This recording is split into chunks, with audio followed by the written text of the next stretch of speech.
Сәлем достар, бүгін сіздермен кофенің 6 түрлі пайдасы мен зиянын бірге білетін боламыз, сондықтан да видеоны соңына дейін қараңыздар. Біріншіден, кофе сергітеді және де жұмыс өнімділігін арттырады. Ол кофеиннің ағзаға әсер етуіне байланысты. Көптеген ғалымдар кофенің есте сақтау қабілетін арттырып, көңіл күйді көтеретінін айтады. Сонымен бірге, кофеин ағзадағы метаболизм процесін жылдамдатады. Мысалы, кофеин арық адамның бойындағы 29% майды ыдыратады екен, ал толық адамдарда 10%. Осы ыдыраған май жасушаларын ағза қосымша энергия көзі ретінде пайдаланады екен. Екіншіден, жаттығудан кейінгі бұлшықет ауруын басады. Зерттеушілер жаттығудан кейін 2 шынаяқ кофе ішуге кеңес береді. Олар өздері жасаған тәжірибеде жаттығудан келген адамдардың жартысына кофе ішкізген екен. Артынан бұлшық еттегі ауырсынуларын 0 мен 10 балл арасында өлшеулерін сұраған кезде кофе ішкендердікі анағұрлым төмен болған екен. Үшінші, күйзелістен құтқарады. Кофеин ағзаның қозғалыс, есте сақтау және ойлау қабілеттеріне жауап беретін дофамин гормонын белсенді бөлдіреді. Бұл гормон рахаттану кезінде де көп бөлінеді екен. Сондықтан ғалымдар кофе күйзелістен құтылуға көмектеседі дейді. Ол тәжірибе нәтижесінде күніне 1 шынаяқ кофе ішетін әйелдерде күйзеліске ұшырау дәрежесі 20%-ға төмен болатынын анықтады. Төртіншіден, бауыр, асқазан ауруларының алдын алады. Сингапур ғалымдары күн сайын 2 немесе одан да көп шынаяқ кофе ішу бауырдың циррозға, қатерлі ісікке шалдығуының алдын алатынын айтады. Өтте тас жиналмайды.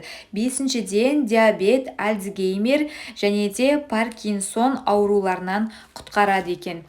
457.922 адам қатысқан 18 зерттеулердің нәтижесінде әрбір шынаяқ кофенің диабетке шалдығу қаупін 7%-ға төмендететіндігі дәлелденген. Себебі кофе глобулин гормонына әсер етеді. Ол өз кезегінде диабеттің дамуында айтарлықтай рөл ойнайтын тестостерон мен эстрогеннің қызметіне жауап береді. Ал альцгеймер ауруы 65 жастан асқан адамдарда болады. Оның белгілері ұмытшақтық, ойлау қабілетінен айырылу. Бұл ауруға қарсы дәрі әлі шыққан жоқ, алайда алдын алуға болады. Ол үшін дұрыс тамақтанып, үнемі физикалық және рухани жаттығулар жасап, кофе ішіп тұру керек. Паркинсон ауруы да дәл осындай. Алтыншыдан, кофе қан құрттан қорғайды. Үндістандағы стоматологиялық институт ғалымдары өздері жүргізген зерттеудің нәтижесінде осындай қорытындыға келген. Олар күніне 3 шынаяқ қара кофе ішуге кеңес береді. Себебі сүт пен қаймақ оның пайдалы қасиеттерін жоғалтады екен. Енді кофенің зиянына келетін болсақ, біріншіден, ұйқысыздыққа шалдықтырады. Кофені көп ішкен жағдайда сергіту әсерімен бірге ұйқысыздыққа шалдықтырады. Себебі кофе ішкен соң ол 15 минуттан кейін ғана ағзаға әсер етіп, 6 сағатқа дейін белсенді болады екен. Егер ұйқыңыздың қанғанын қаласаңыз, түстен кейін немесе ұйықтар алдындағы 5-6 сағатта кофе ішпегеніңіз дұрыс. Екіншіден, кофе дәріге әсер етеді. Егер қандайда бір сіз дәрі қабылдап жүрген болсаңыз, оны дәрігерден кофемен бірге ішуге болатын болмайтыны туралы сұрап алғаныңыз дұрыс. Себебі кофе дәрілік заттардың әсерін арттырып, немесе керісінше әлсіретіп жіберуі мүмкін. Үшіншіден, ана болу мүмкіндігін азайтады. Ринодағы Невада университетінің ғалымдары кофе ішетін әйелдердің жатыр түтігінің белсенділігі төмен болатынын анықтаған. Аналық жасуша жатырға осы түтіктер арқылы барады. Төртіншіден, кофе тәтті құмарлыққа келеді. Кофе ішкен адамдар жеміс шырынын, газдалған немесе өзге де тәтті сусындарды ішуге құмартып тұрады екен. Бұл шешімді австралиялық ғалымдар шығарған.